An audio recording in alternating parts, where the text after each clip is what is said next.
Akala ng marami, kapag reproductive health ang usapan, dapat sa babae lang. Pero mga kaalaga, ang BPH o paglaki ng prostate ay nararanasan ng halos lahat ng mga kalalakihan habang sila ay tumatanda. Pero ang masaklap dito, nahihiya silang magpa-check up kaya tinitiis na lang nila ang hirap at problema nila sa pag-ihi.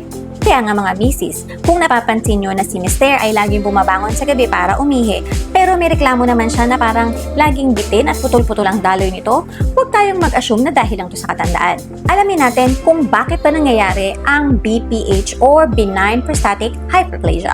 Ang prostate ninyo ay parang donut na nakapaligid doon sa tubo ng ihi.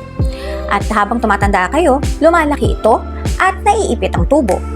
So, dahil masikip na yung daanan, ang mga pantog nyo ay nagiging overworked sa pagtulak ng ihi, kaya pakiramdam nyo lagi kayong naiihi, pero kapag umiihi kayo, putol-putol naman yung lumalabas. Sa kultura nating mga Pinoy, ang pagpapacheck up doon sa ibaba ay kadalasang ikinahihiya at ginagawang biro.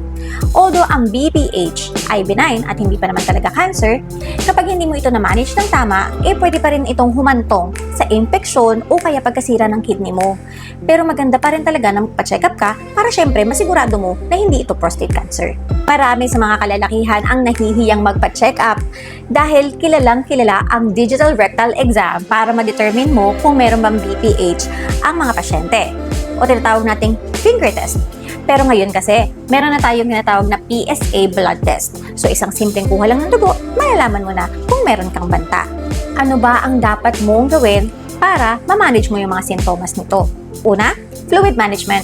Iwasan mo na ang pag-inom ng tubig 2 oras bago ka matulog.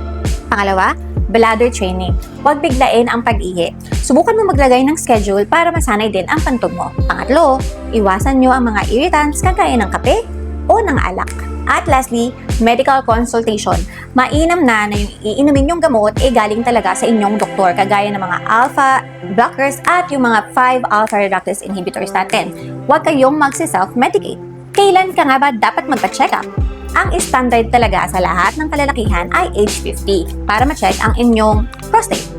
Pero kung meron kayong kamag-anak o kapamilya o history talaga sa family na meron kayong prostate cancer or benign prostatic hyperplasia, pwede itong mapaaga within the age of 40 to 45. Pero syempre, kung may dugo na sa ihi mo at sa sibilya mo at sobrang hirap ka na talagang ilabas ang ihi mo, kahit anong edad na yan, huwag ka nang magpatumpik-tumpik pa. Huwag mong hayaang ang pride mo ang pumatay sa'yo. O, kaya mga kaalaga, itag nyo na si Habi, si Papa o si Lolo sa comments. Oras na para maging aware tayo. Dahil ang tunay na lalaki, inaalagaan ang sarili para sa kanyang pamilya. Hanggang sa susunod ulit. Maraming salamat!